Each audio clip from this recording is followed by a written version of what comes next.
Iniciando então os nossos estudos de hoje, o Evangelho segundo o Espiritismo, capítulo 13, que a mão esquerda não saiba o que faz a direita, o óbolo da viúva, a partir do item número 5.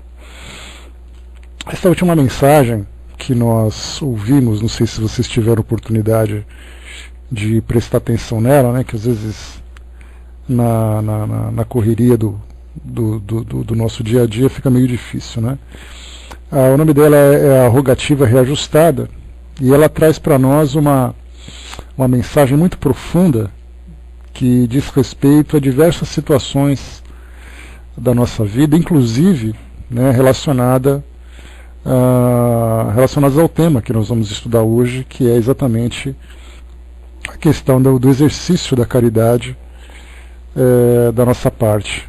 A mensagem ela fala então de uma mãe que solicitava a cura de um filho, e aí então, recebendo assistência espiritual, o filho curado, ele então, para aproveitar o tempo perdido durante a doença, ele então se lançou no caminho dos excessos, dos prazeres, e trazendo muita dor para ela, Então ela mostra para nós que muitas das situações que nós vivemos no nosso dia a dia são não apenas resultado daquilo que nós vivemos no passado, de dificuldades que nós mesmos criamos e que hoje reflete na nossa vida, mas muitas vezes vem como uma pequena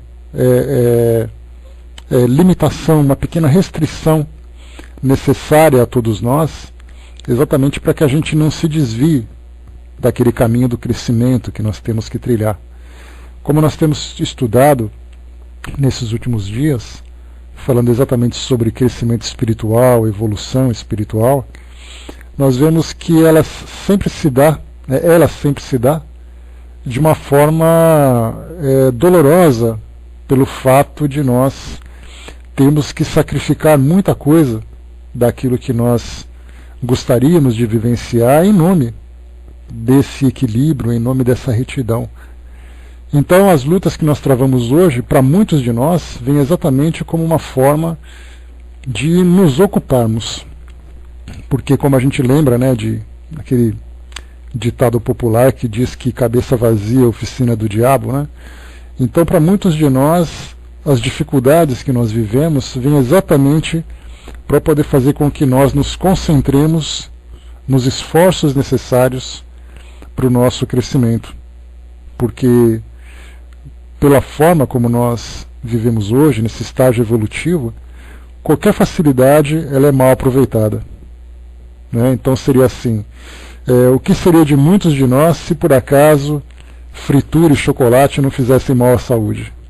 Certamente nós nos lambuzaríamos com isso, Então, vem exatamente o nosso organismo para mostrar as suas limitações, para dizer que qualquer tipo de abuso da nossa parte seria para nós uma grande dificuldade.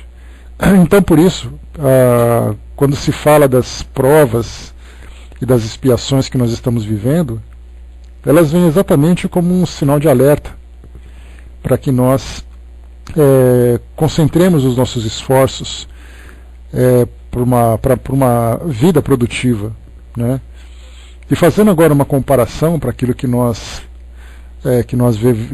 vamos estudar hoje, falando exatamente sobre a questão da caridade, é sempre muito comum, quando nós vemos essa divulgação de notícias falando sobre a Mega Sena, loterias, prêmios acumulados, milhões de reais que vêm com facilidade. Algumas vezes chegam para nós notícias do exterior, colocando prêmios absurdamente grandes para todos nós.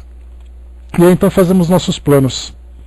Bom, se eu ganhasse tanto, vamos colocar aqui uma cena acumulada ali pela casa dos 30 milhões de reais, se eu ganhasse esses 30 milhões de reais, eu começaria a fazer alguns planos de, inicialmente, resolver aqueles problemas imediatos, da minha família, satisfazer alguns caprichos daqueles bem simples, né? Mas uma boa parte eu fundaria uma instituição de caridade, eu faria doações, eu auxiliaria pessoas que passariam por necessidades e tudo mais. Esses são os planos que nós faríamos. E para nós que temos esse contato com a mensagem cristã na sua essência mais verdadeira e não simplesmente uma fantasia, nós naturalmente encaixamos nos nossos projetos o exercício daquilo que essa mensagem traz para nós, que é exatamente o amor ao próximo, a assistência. Então é muito natural que nós façamos essa vinculação daquilo que nós poderíamos fazer com aquilo que nós gostaríamos de fazer. Mas aí então suponhamos que ganhamos na loteria. E aí nós olhamos aquela cifra significativa na nossa conta bancária e começamos a fazer os nossos projetos de investimento.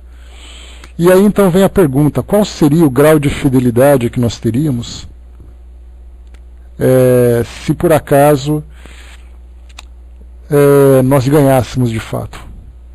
Será que nós cumpriríamos? Será que nós teríamos a caridade necessária para fazer com que aquele projeto fosse realmente cumprido? Ou nós nos deixaríamos levar por todos os nossos caprichos e fantasias e sonhos e não nos tornaríamos mais egoístas?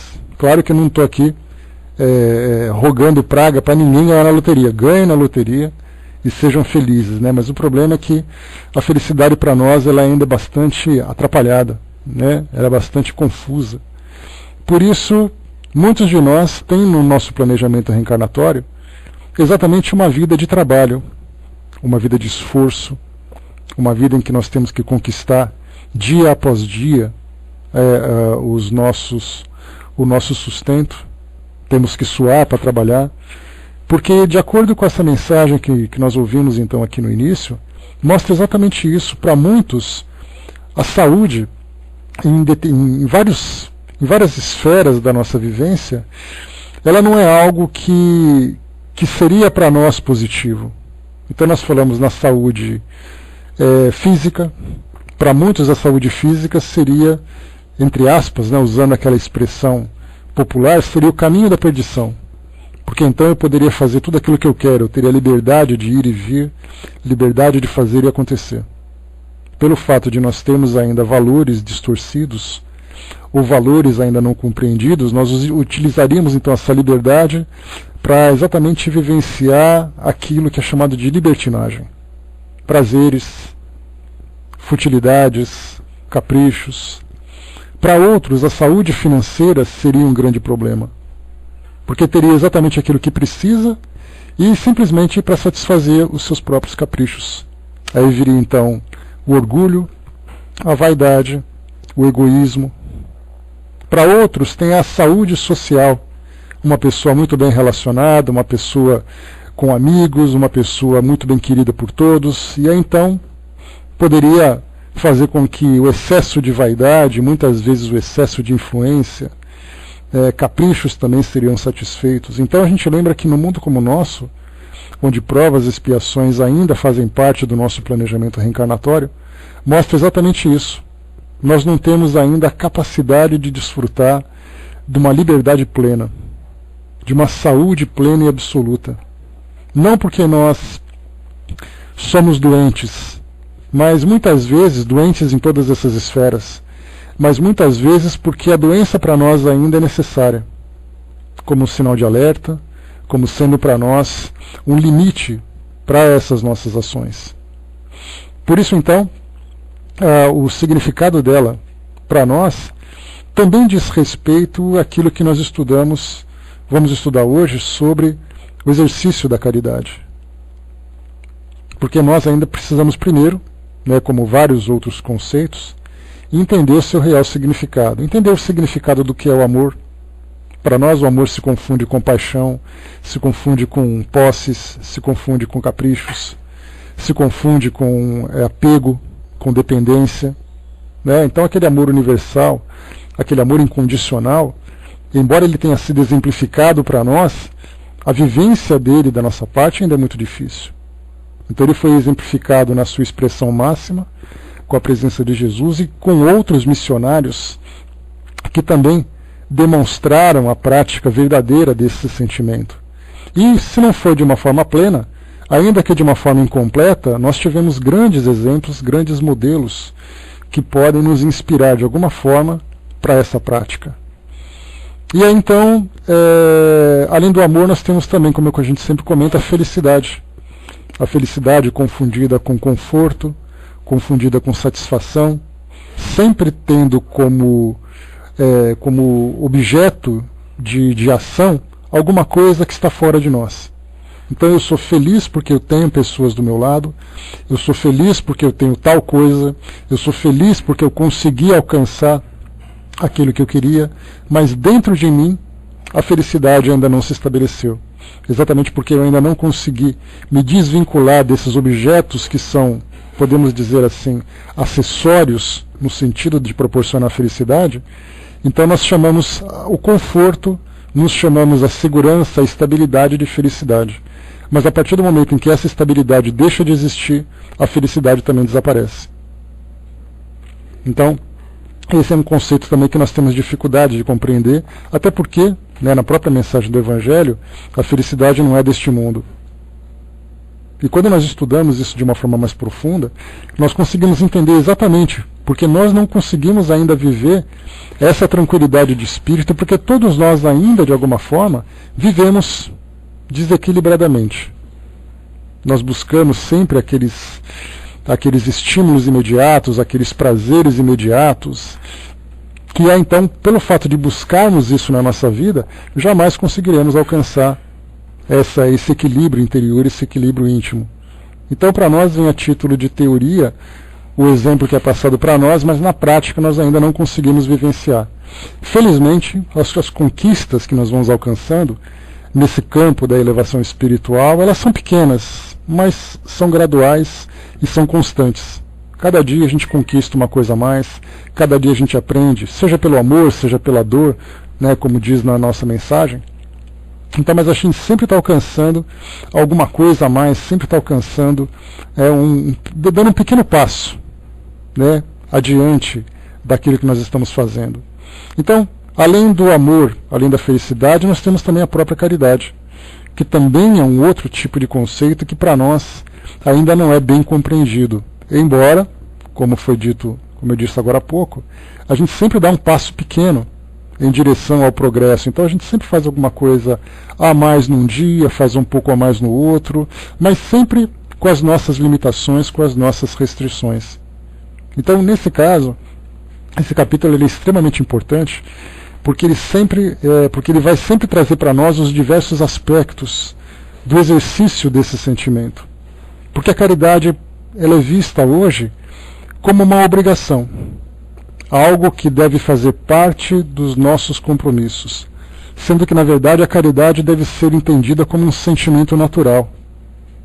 Então nós ainda entendemos isso como um compromisso, onde você vai e assina ali um documento de prestação de serviços, de voluntariado, onde você se vincula a uma instituição, onde muitas vezes você se obriga num determinado horário, num determinado dia. Então nós percebemos que caridade para nós se tornou um compromisso que deve ser encaixado na nossa agenda. Porque do contrário, se nós não tivermos a oportunidade de fazer isso, pelo menos aqueles que estão preocupados com a vivência real dessa mensagem cristã que é trazida para nós, ou mensagens espiritualistas das mais elevadas que existem no mundo todo, porque seria muito injusto nós falarmos que a mensagem cristã é a verdadeira para um budista, que usa a mensagem budista para fazer o mesmo trabalho, ou para o muçulmano, ou para o hindu, ou para o judeu. Então nós falamos da mensagem que trata diretamente dessa lei natural, ou dessa lei divina que nós já estudamos. Então, para nós que temos esse compromisso de viver esse sentimento, isso se tornou para nós um compromisso. Porque nós entendemos que fazer caridade significa eu trabalhar em algum lugar, eu trabalhar junto a alguma atividade. Isso para nós é caridade. Se por acaso no meu dia a dia eu me preocupo sempre com o sentimento das pessoas, se eu me preocupo sempre em tornar o dia das pessoas melhor, né, por os dias melhores, né, por uma ação simples, por um sorriso, por uma palavra, isso para mim não é entendido como caridade. A caridade para nós ainda é uma ideia institucionalizada. Não é uma ideia natural, não é um sentimento natural. A caridade de você tocar na mão de alguém, de você dar um sorriso, de você conversar quando precisa, de você oferecer o material, a matéria que ela precisa muitas vezes. Então, para nós ainda essa ideia da caridade também ela é um pouco confusa. Daí então nós temos o capítulo que vamos estudar no nosso próximo encontro, tratando exatamente sobre caridade material e caridade moral. E Kardec fez essa separação com fins didáticos para que nós pudéssemos entender a diferença de uma para outra. Mas não significa que nós tenhamos que nos comprometer com uma ou com outra. Elas estão intimamente ligadas. Existe uma simbiose entre esses dois tipos de caridade que não é possível se separar. Se você oferece alguma coisa para alguém sem o sentimento de amor embutido nesse objeto, nessa doação que você faz, a sua caridade ela é capenga, vamos dizer assim. Então, estamos aos poucos entendendo exatamente o conceito desses valores e depois começar a encaixá-la no nosso modo de viver, não na nossa agenda, mas no nosso modo de viver. A Andréa colocou, né, mas por vezes se inicia na obrigação e depois vira um hábito. Como eu tinha comentado com vocês, Andréa, em outros estudos que nós fizemos, tudo começa para nós de uma forma imposta, né? Se não imposta por nós, imposta por algum tipo de vínculo que nós temos. Então você faz porque tem que fazer. É quase que uma obrigação moral que nós temos que fazer aquilo. E exatamente porque nós não temos ainda a espontaneidade para fazermos aquilo que é necessário. Nós estudamos no nosso encontro anterior, falando sobre, deixa eu pegar aqui o título exato, só um instantinho que eu estou aqui no Evangelho. Está aqui o capítulo 13. Está aqui, ó, fazer o bem sem ostentação, os infortúnios ocultos. Foi o tema que nós estudamos no nosso último encontro. Mostrando para nós que a ideia de caridade também, como nós vimos, diante das calamidades, é algo que nos sensibiliza de fato. E inclusive o próprio Kardec perguntou lá no Livro dos Espíritos por que nós temos que viver com essas tragédias que existem aqui no nosso mundo, com essas calamidades que acontecem. E os Espíritos responderam exatamente que isso é necessário para que possa nos sensibilizar. Porque se todo mundo vivesse aquela vida certinha, num planeta que não tivesse nenhum tipo de problema, que não acontecesse nenhum tipo de acidente, nós praticamente nos tornaríamos indiferentes uns com os outros, nessa condição em que nós estamos. É claro que quando a gente ouve uma ideia como essa, a nossa primeira resposta é: não, olha, mas eu não sou assim. Eu penso de um modo diferente. Então é claro que nós, na nossa vida comum, a gente repele esse tipo de ideia. Mas na nossa realidade, se nós observarmos, nós nos tornamos assim. E aí então esses infortúnios ocultos, que essa mensagem tão importante que nós lemos, trazendo tanto aquela história publicada por Kardec, como também a entrevista com a Condessa Paula, lá no livro O Céu e o Inferno, nós vimos que o cuidado com as pessoas no nosso cotidiano de uma forma silenciosa é algo que para nós passa despercebido.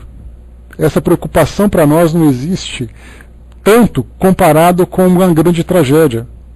Então se acontecer assim, olha, um grande acidente, precisam de doações, todo mundo faz doação. Mas se nós andarmos pelas nossas ruas, nós veremos mendigos, pessoas embriagadas, crianças abandonadas. Nas casas das pessoas que muitas vezes passam por grandes necessidades, que mesmo que nós saibamos que existe lá, nós não nos comprometemos. Porque isso de alguma forma exigiria de nós um tipo de sacrifício moral que nem sempre estamos dispostos a fazer. Daí então a resposta que os Espíritos deram, exatamente que as calamidades ainda são necessárias para poder sensibilizar o nosso coração. Por isso então, caridade para nós ela está institucionalizada. e ela acontece também em determinadas circunstâncias. Mas aí nós vamos perguntar assim, mas isso é melhor do que nada? Sem dúvida nenhuma.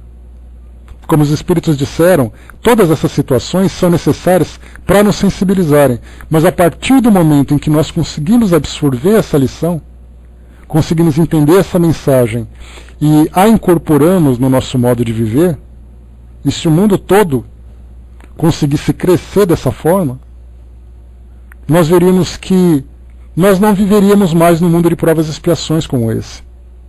Nós não teríamos necessidade de encarnarmos no mundo material. Por quê? Porque a nossa elevação foi de tal elevação, de tal altura, que para nós agora a vivência moral é apenas aquilo que nós precisamos. Então você não precisa mais passar fome, vivendo no mundo material. Você, como espírito desprendido da matéria, vivendo num mundo, numa dimensão desprendida da matéria, você simplesmente viveria o mundo moral. Então, se todos nós conseguíssemos entender essa mensagem, falar assim, olha, todos nós somos naturalmente caridosos, todos nós somos naturalmente generosos e amorosos, por que estaríamos no mundo de sofrimento? Estaríamos apenas na condição de missionários, mas não de habitantes desse lugar. Então começa, sem dúvida nenhuma, com esses estímulos dolorosos. Começa também com as obrigações, com os compromissos. Quando começarmos a incorporar essa mensagem, como nós vimos, o próprio depoimento da Condessa Paula mostra que ela tinha vivido várias experiências na sua trajetória, de saúde, de condições sociais e tudo mais, e no final ela escolheu a prova da riqueza, com todos aqueles outros valores bem desenvolvidos, mas ela vivia aquilo com naturalidade. Quando ela desencarnou, como Kardec até colocou, foi uma grande lamentação, porque era uma pessoa de bem, uma pessoa generosa, uma pessoa amorosa, que estava deixando o mundo de provas e expiações. Mas ela estava deixando exatamente porque ela conseguiu agora viver isso com naturalidade, não mais como um compromisso. Então nós vemos ainda a dificuldade que nós temos.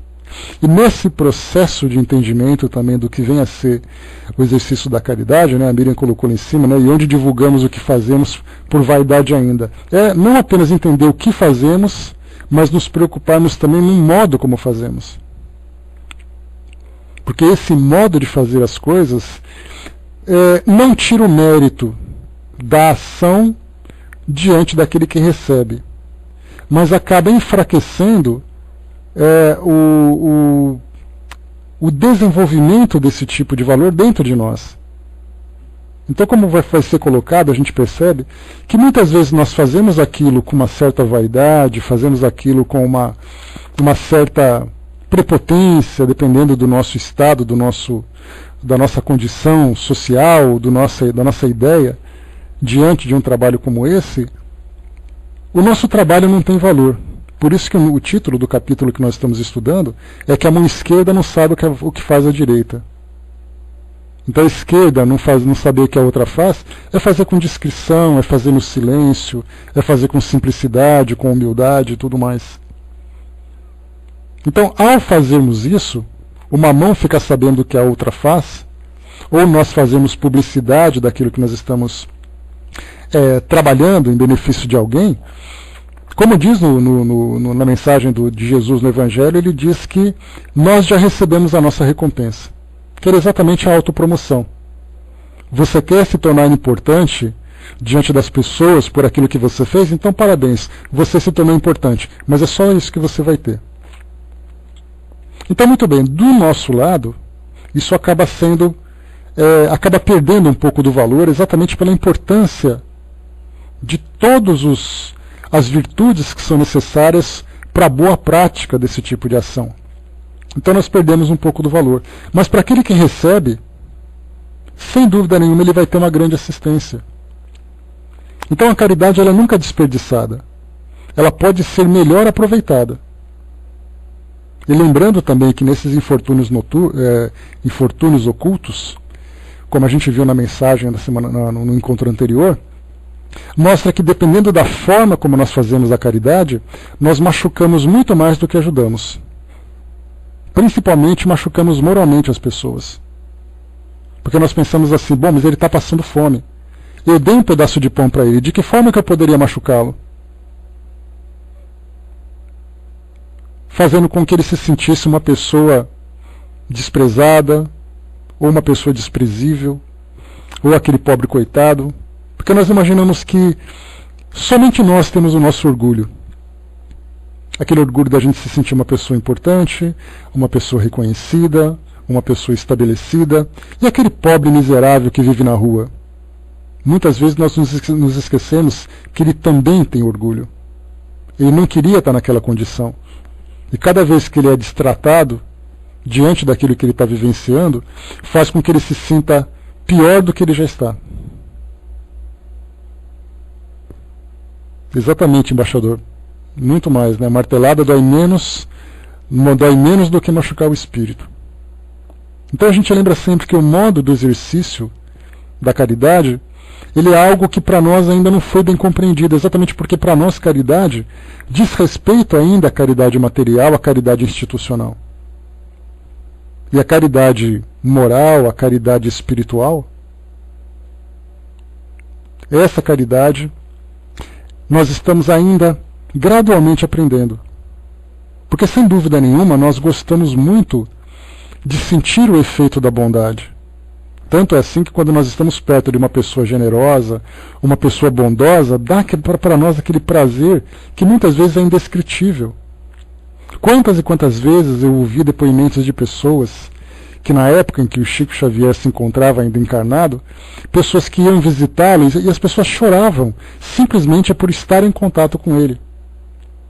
Falavam que ele exalava o perfume da bondade, tocavam nele, as pessoas se sentiam absolutamente comovidas. Então nós vivemos ainda um tipo de carência em que nós desejamos, precisamos receber esse estímulo da bondade, mas nós ainda temos muita dificuldade em oferecer. Então essa carência generalizada que todos nós temos sempre nos coloca na condição de pacientes e não naquele de atendentes. E aí então a gente vai modificando esse nosso modo de viver. A gente vai aprendendo, vai desenvolvendo algumas virtudes e nós vamos tendo essa melhor compreensão.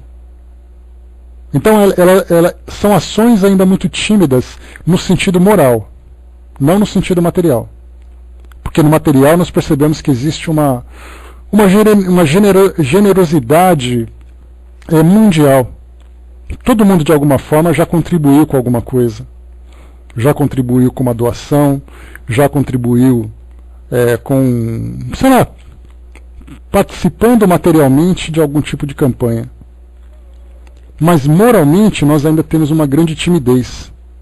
Se isso pudesse ser invertido, começarmos a trabalhar realmente a nossa caridade moral, a caridade material vem como uma consequência natural. Eu ofereço alguma coisa para alguém porque eu estou percebendo não a sua necessidade, eu estou percebendo a sua dor. Eu estou percebendo o estado moral em que ela se encontra.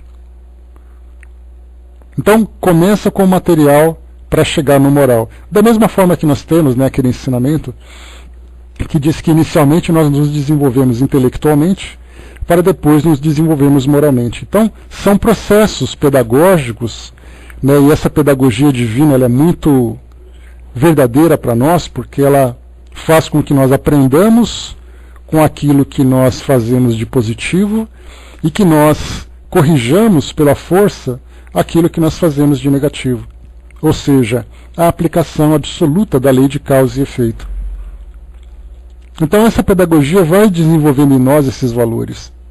Mas quanto mais atentos, mais focados nós estamos nesse processo de transformação, mais rápido ele acontece. E aí inicialmente nós desejamos transformar o mundo, mas a nossa grande preocupação tem que ser transformar a nós mesmos. Porque o mundo vai se transformar de acordo com a mudança de cada um. Então que cada um, esse um seja nós mesmos inicialmente. A Dava colocou, nós escolhemos onde vamos ganhar o galardão, né, se no céu ou na terra, né? Depende de cada um, de onde nós vamos semear, né? Voltando aqui em cima um pouquinho, deixa eu ver aqui. O Negrão colocou aqui em cima, né? Se a felicidade, que ainda não é deste mundo, estivesse nos bens materiais, pessoas ricas e bem-sucedidas não cometeriam suicídio, né? Não precisamos nem chegar no extremo, né, Negrão? Basta a gente pensar na própria felicidade, na própria infelicidade, nas dificuldades que cada pessoa vivencia, né? Com os problemas, com as dificuldades, com os conflitos, com a solidão. A solidão é um mal que atinge cada vez mais o nosso mundo, exatamente, né, como é óbvio, porque as pessoas estão se tornando solitárias. E essa solidão vem exatamente pelo individualismo, que se tornou para nós uma forma de viver, um modo de viver. Porque nós vamos nos tornando cada vez mais seletivos, escolhendo apenas aqueles que nós desejamos que pertençam ao nosso círculo. Só que tem muita gente que não deseja que nós pertençamos ao círculo dela. Então nós escolhemos e somos escolhidos.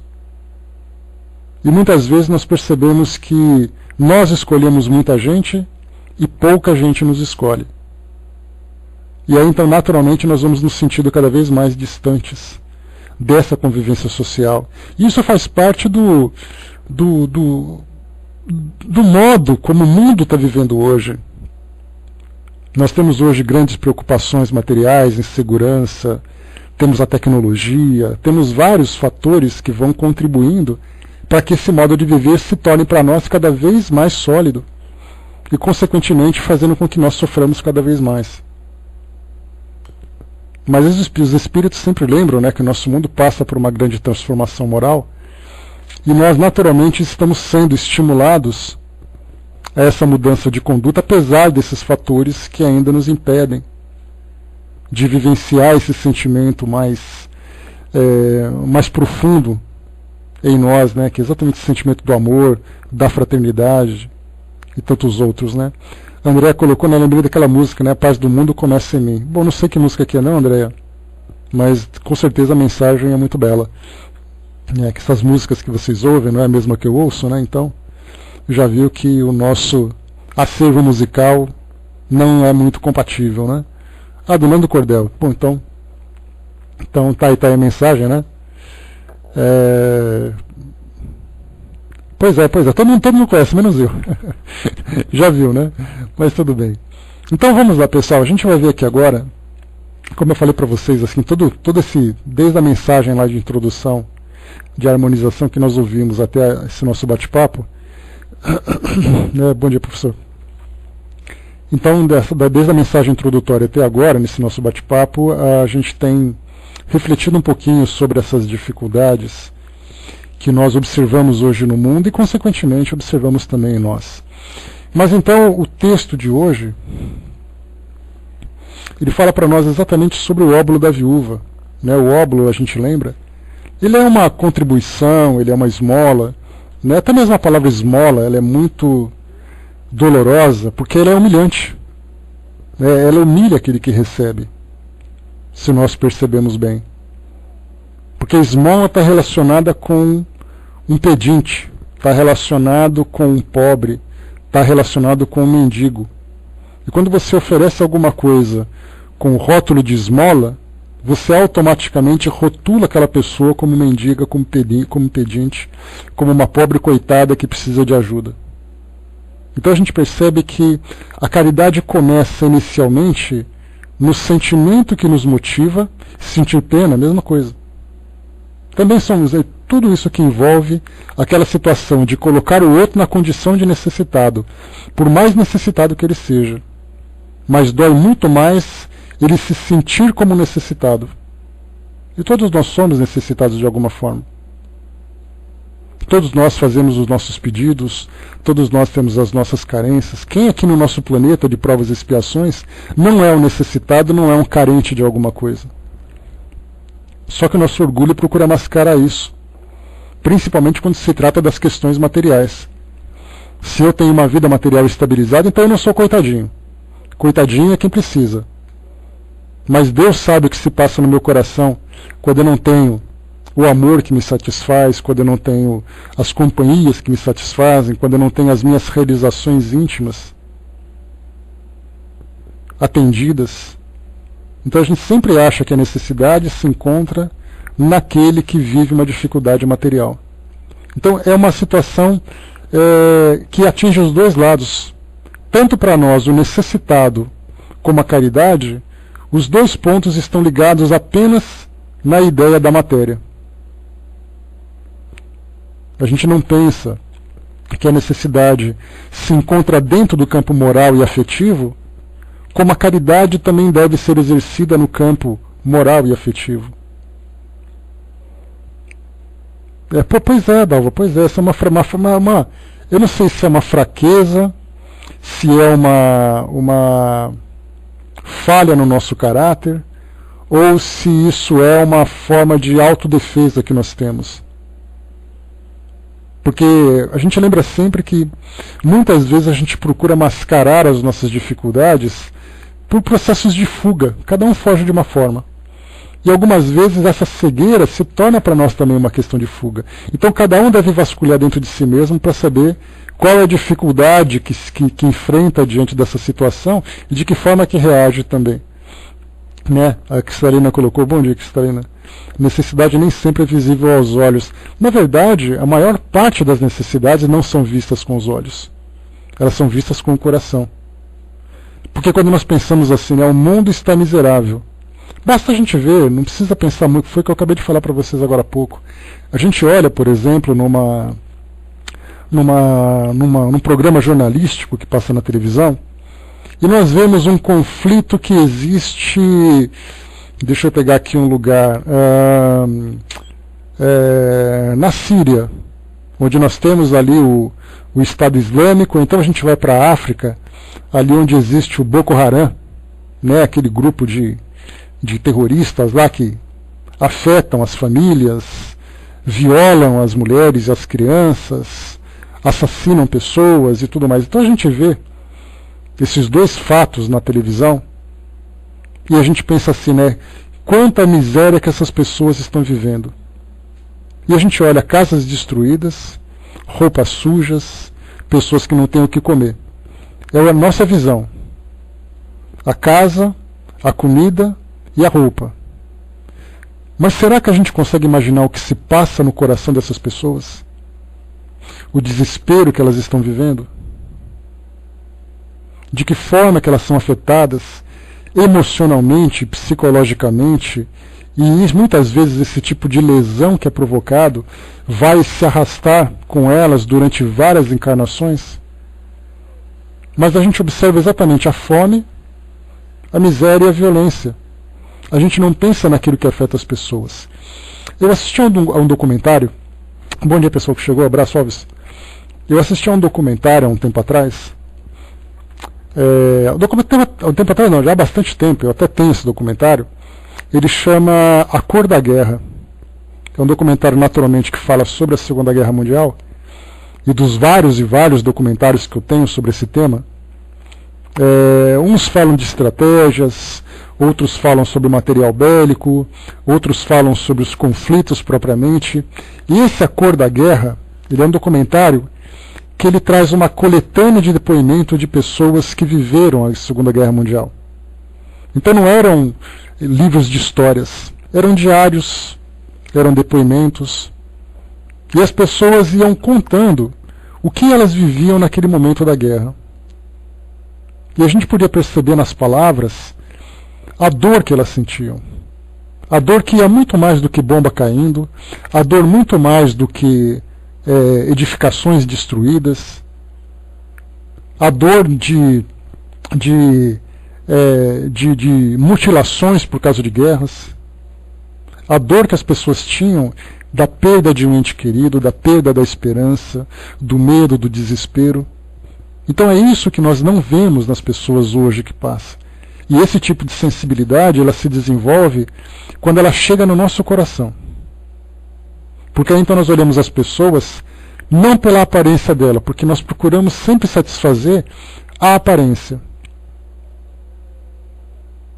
A mesma coisa, Luiz, a mesma coisa.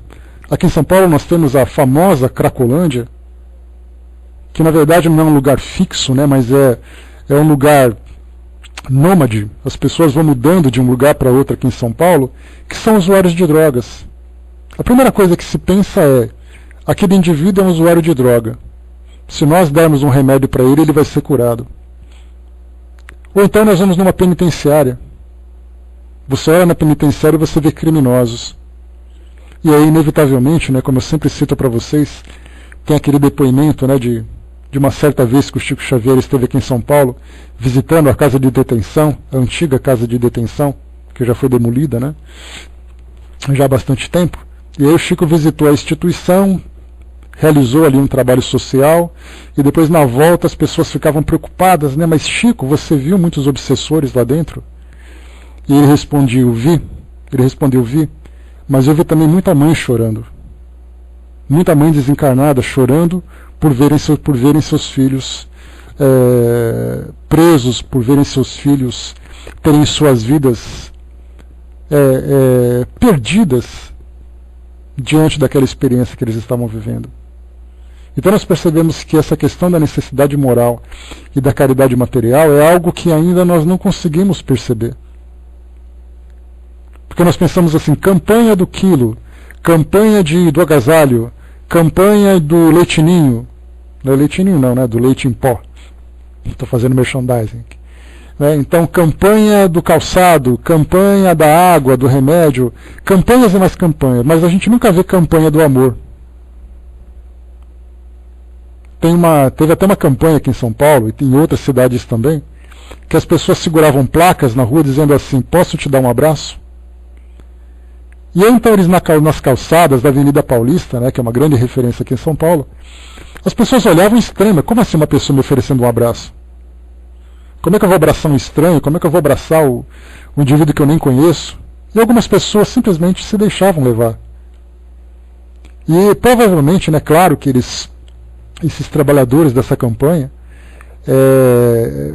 conversavam, não era simplesmente a questão do abraço, mas era aquele abraço caloroso, aquele abraço de urso, né, como a gente chama. Então mostrava assim a cena do abraço, era aquele abraço que durava assim 30 segundos de segurar, de apertar a pessoa e ficar ali durante um tempo. Quando ela saía até meio extasiada, saía até meio desorientada, porque é algo que ela não estava acostumada. Então a gente percebe que essa ideia da mensagem de hoje, que é o óbolo da viúva, ou seja, né? Pois é, eu tive isso na faculdade, Andréia. A gente fazia eu estudei educação física, e aí então nós tínhamos uma matéria chamada ginástica rítmica, né? E todo mundo pensa que ginástica rítmica é ginástica, danças e tal, e realmente era também. Mas nós tivemos uma aula, ou algumas aulas, que inclusive foi alvo, né?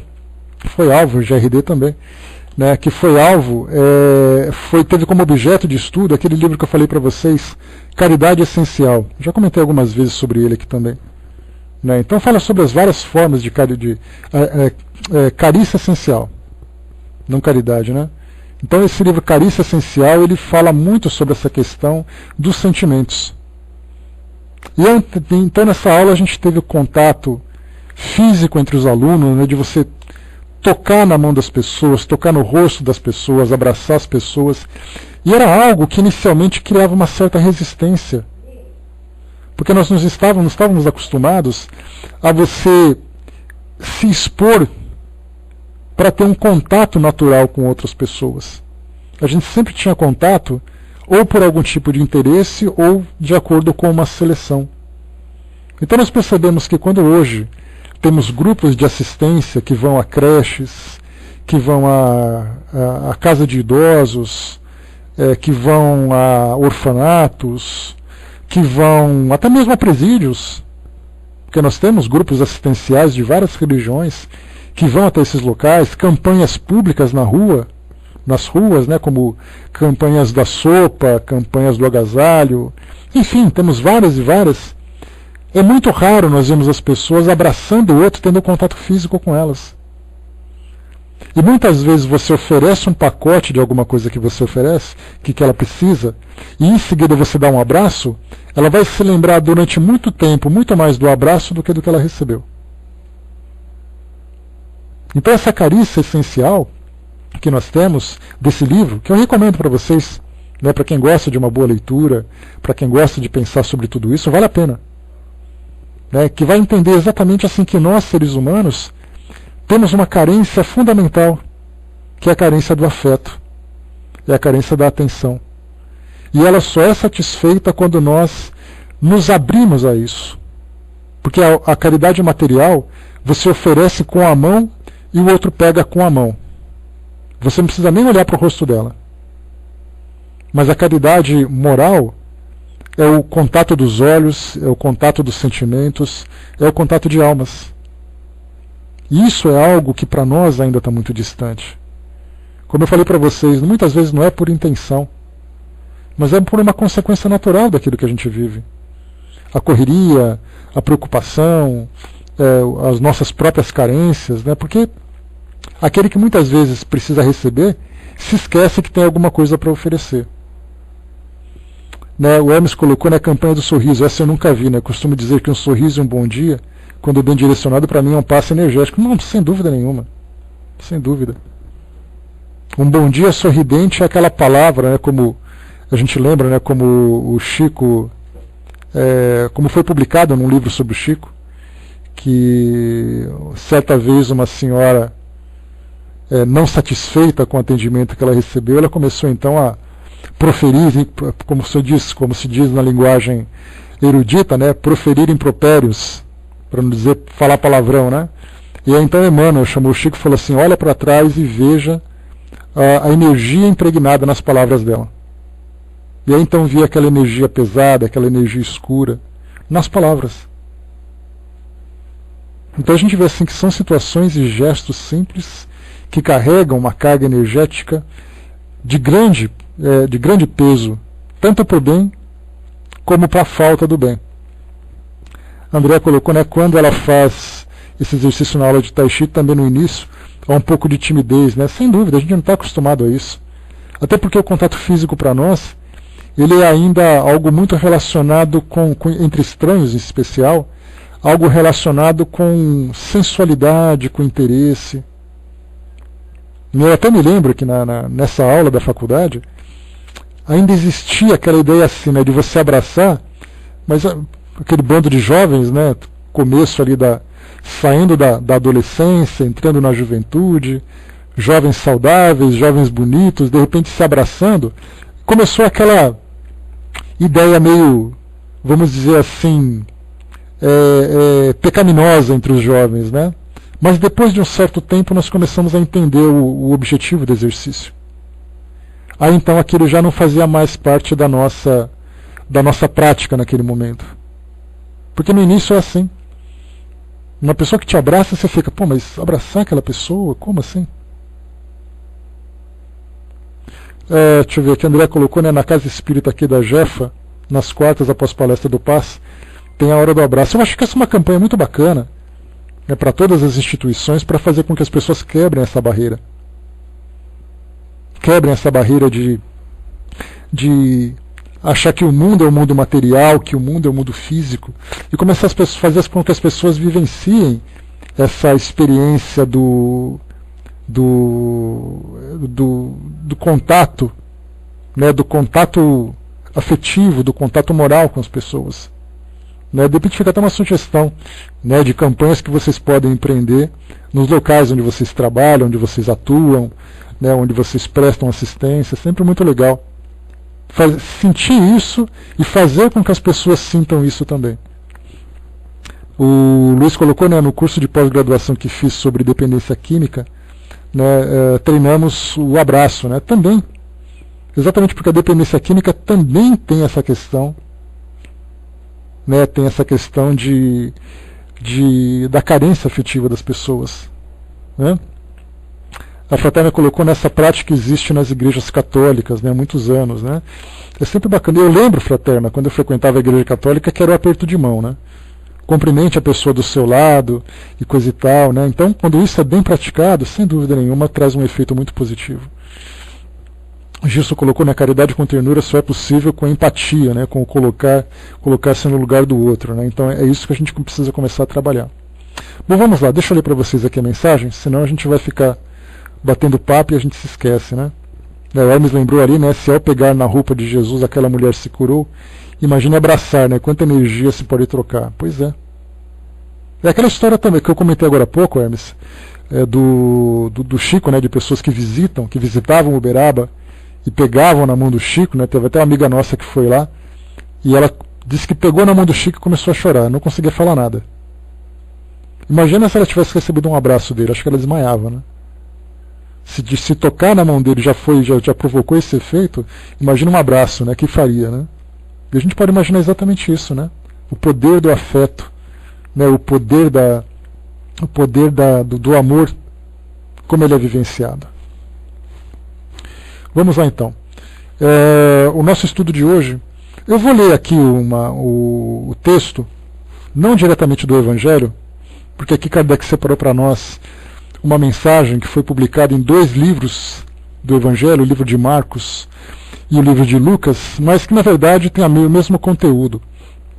E aqui o cidadão que traduziu esse livro, ele usou aqui uma palavra que ele devia estar de muito mau humor quando ele fez isso, né? Então ele colocou assim, né? Estando Jesus assentado defronte de onde era o gasofilácio, olhando no dicionário, que eu não sou bobo nem nada, é aqui, o local em um templo onde eram recolhidos e conservados os vasos e as oferendas. É um tipo de cofre para guardar as doações, né, nessas instituições. Então eu vou pegar aqui um outro evangelho, uma outra Bíblia, né, onde tem aqui o Novo Testamento. Eu vou pegar esse texto que ele está muito mais compreensível para nós. Então ele diz assim o texto: e olhando ele, viu os ricos lançarem as suas ofertas na arca do tesouro. E viu também uma pobre viúva lançar ali 2 pequenas moedas. E ele disse: em verdade vos digo que lançou mais do que todos esta pobre viúva, porque todos aqueles que deitaram para as ofertas de Deus do que lhe sobeja, mas essa da sua pobreza deitou todo o sustento que tinha. Então essa é uma mensagem que fala exatamente sobre isso, a importância que tem aquilo que nós estamos oferecendo. E a importância que nós damos para aquilo é exatamente a quantidade de amor que nós envolvemos, né, com o qual nós envolvemos aquela doação. Então, se por acaso eu ofereço aquilo que me sobra, o que me sobra não tem importância, ou não tem tanta importância. Aquilo que faz parte das minhas necessidades, isso sim eu valorizo. Então a essência do ensinamento trata exatamente dessa questão. E Kardec, então, ele traz para nós o seguinte esclarecimento. Sim, a intenção e o valor propriamente, Andréia, não tem nem como a gente... Beleza, professor.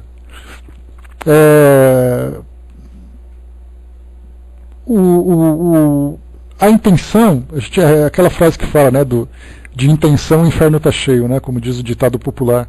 Então, assim, muito mais do que a intenção, é o valor realmente que nós damos para aquilo. Vamos aqui para a mensagem para a gente poder entender um pouquinho. Diz assim: muita gente lamenta não poder fazer todo o bem que desejaria, por falta de recursos. E se querem a fortuna, dizem, é para bem aplicá-la. Então a gente vê que logo na primeira mensagem nós temos exatamente a confirmação daquela ideia de que fazer todo o bem que fosse possível diz respeito apenas ao bem material. A intenção é louvável, sem dúvida, e pode ser muito sincera de parte de alguns. Mas o seria de parte de todos, assim completamente desinteressados? Não haverá os que, inteiramente empenhados em beneficiar os outros, se sentirão bem de começar em si mesmos, concedendo-se mais algumas satisfações, um pouco mais de supérfluo, que ora não tem, para dar aos pobres apenas o resto? Esse pensamento oculto, talvez dissimulado, mas que encontrariam no fundo do coração, se o sondassem, anula o mérito da intenção, pois a verdadeira caridade faz antes pensar nos outros do que em si mesmo. O sublime da caridade, nesse caso, seria procurar cada qual no seu próprio trabalho, pelo emprego de suas forças, de sua inteligência, de sua capacidade, os recursos que lhe faltam para realizar suas intenções generosas. Então, ou seja, gostaria de fazer mais do que eu posso, mas eu não tenho tanto sobrando. Mas eu não tenho tanto sobrando do que exatamente? De dinheiro guardado? De material em casa? Mas e o resto? Aí levanta-se a sobrancelha e fala assim, mas que resto? O resto do que você pode fazer. Da sua vontade, da sua capacidade, do seu tempo, do seu esforço. Como eu falei para vocês, isso para nós acaba não sendo visto como exercício de caridade. Acaba vendo apenas como, eu fiz alguma coisa por alguém. Então nós diminuímos o valor daquilo que muitas vezes tem muito mais importância. E continua. Nisso estaria o sacrifício mais agradável ao Senhor. Mas infelizmente a maioria sonha com meios fáceis de se enriquecer, de um golpe e sem sacrifícios, correndo atrás de quimeras, como a descoberta de tesouros, uma oportunidade favorável, o recebimento de herança inesperada e assim por diante. Que dizer do que esperam encontrar para os secundar nessas buscas auxiliares entre os espíritos? É evidente que eles nem conhecem nem compreendem o sagrado objetivo do espírito, e menos ainda a missão dos espíritos, aos quais Deus permite comunicarem-se com os homens. Mas justamente por isso são punidos pelas decepções. Aqueles cuja intenção é desprovida de qualquer interesse material, deve consolar-se de sua impotência para fazer o bem que desejariam, lembrando que o óbolo do pobre, que o tira da sua própria privação, pesa mais na balança de Deus que o ouro do rico, que dá sem privar-se de nada. Seria grande a satisfação, sem dúvida, de poder socorrer largamente a indigência. Mas, se isso é impossível, é necessário submeter-se a fazer o que se pode. Aliás, não é somente com o ouro que se podem enxugar as lágrimas, e não devemos ficar inativos por não o possuirmos. Aquele que deseja sinceramente tornar-se útil para os seus irmãos, encontra 1000 ocasiões de fazê-lo, que as procure e as encontrará. Se não for de uma maneira, será de outra, pois não há uma só pessoa, no livre gozo de suas faculdades, que não possa prestar algum serviço, dar uma consolação, amenizar um sofrimento físico ou moral, tomar uma providência útil. Na falta de dinheiro, não dispõe cada qual do seu esforço, do seu tempo, do repouso, para oferecer um pouco aos outros? E isso também é a esmola do pobre, o óbolo da viúva. Então, vimos aqui, né? Bom dia, pessoal.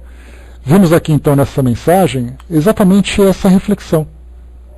Oferecermos aquilo que podemos de acordo com as circunstâncias, de acordo com as possibilidades, de acordo com a ocasião. E isso tudo começa, inicialmente, com a capacidade que nós temos de ver as coisas, de ver o mundo com o coração. Porque aí então nós vamos olhar para as pessoas e entendermos os seus reais, as suas reais carências. Isso inicialmente pode parecer para nós um discurso muito bonito, porque de fato o é. Falarmos sobre amor, falarmos sobre caridade, sobre o mundo ideal, sobre a sociedade ideal, a fraternidade ideal entre as pessoas, isso é muito bonito, mas na prática isso é muito diferente. Mas como nós falamos, até mesmo o aprendizado vem gradualmente. Eu sei que eu não posso me tornar a pessoa mais caridosa de um dia para outro, mas se eu começar a perceber isso com mais atenção e tentar aproveitar esses momentos com mais objetividade, dentro desse campo do meu autodesenvolvimento, porque na verdade aquele que pratica a caridade é o maior beneficiado, a gente sabe disso. Mas só vai ter certeza disso aquele que realiza a caridade com verdadeira sinceridade. Porque a gente pensa assim, a minha caridade, quando eu ofereço para alguém, eu me sinto muito bem. Muitas vezes isso é vaidade.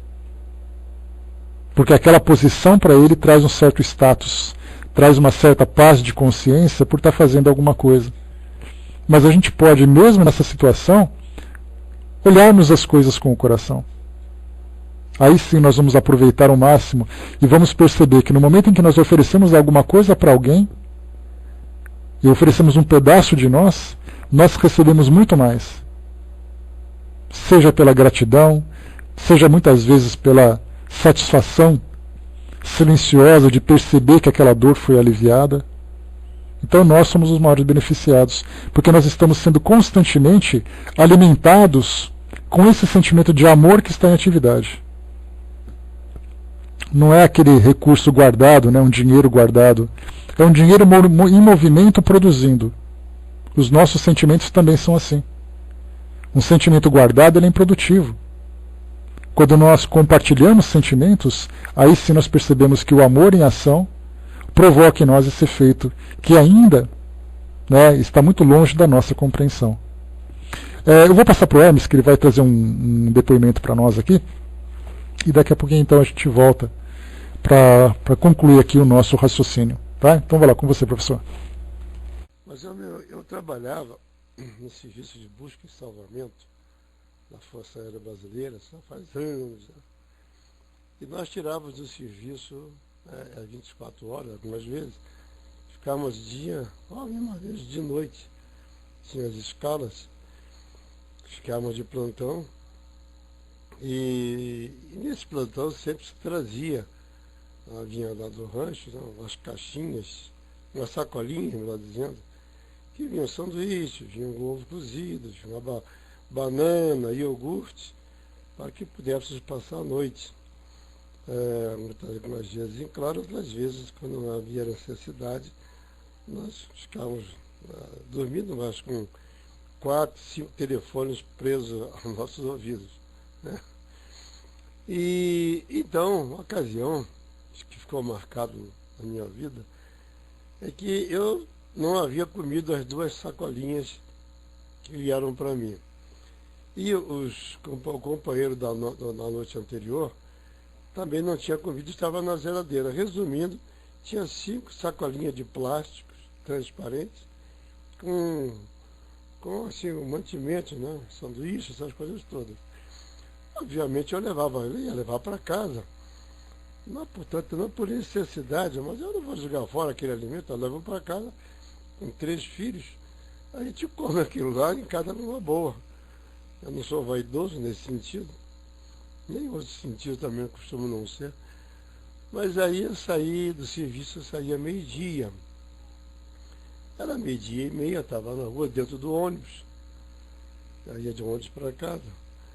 E um pouco antes de chegar à minha parada, um pedaço antes, digamos assim, umas 5 paradas, subiram exatamente 5 crianças, dessas que vivem na rua pedindo, né? Criança pobre, pedindo, tinha um dinheirinho aqui, tia, me dá um dinheirinho para comer isso e aquilo outro. E eu não sei por que cargas d'água que aquelas crianças sentaram e ficaram nos bancos da frente. Naquela época o cinto estava a passagem, o pessoal deixava os trocadores, né? O cobrador da lotação do ônibus, deixava eles passar por debaixo da roleta. Então aquelas 5 crianças assim, bem paupérrimas, né?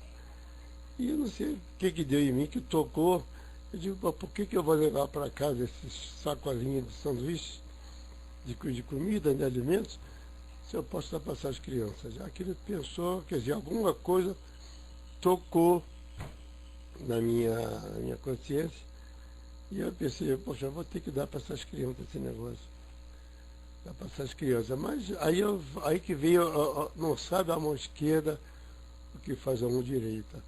Eu poderia, assim de uma hora para outra, me levantar e ela está para você aí, ó. Aí todo mundo ia ver eu fazendo aquilo e dizia, esse cara é legal, né? Mas eu não pensei nisso. Eu esperei e torci para que ele não descesse antes de mim. Então quando chegou a minha parada, onde eu ia descer, eu passei pelos meninos, botei os 5 sacolinhas no colo de um deles e continuei andando. O ônibus parou, quando parou que eu desci, eu olhei para trás, olhei para um deles, sorri, pisquei o olho.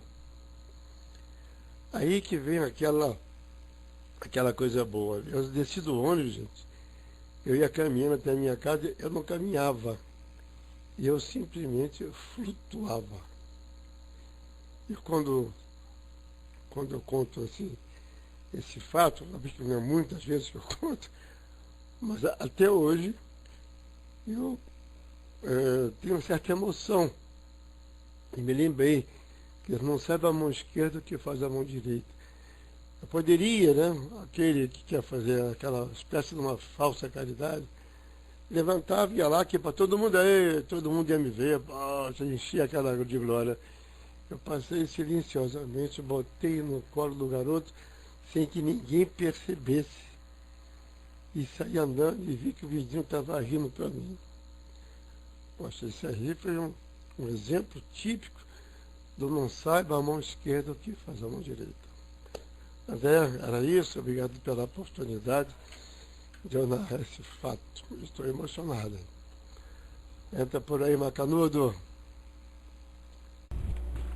Vamos lá, não, mas dá para, é uma belíssima, um belíssimo depoimento, né? Até caiu um cisco no meu olho também aqui, mas só do lado esquerdo, do lado direito não.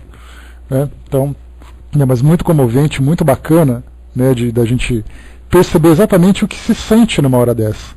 Né? E certamente todo mundo tem ali um momento especial, né, em que a gente vivencia isso, de fato.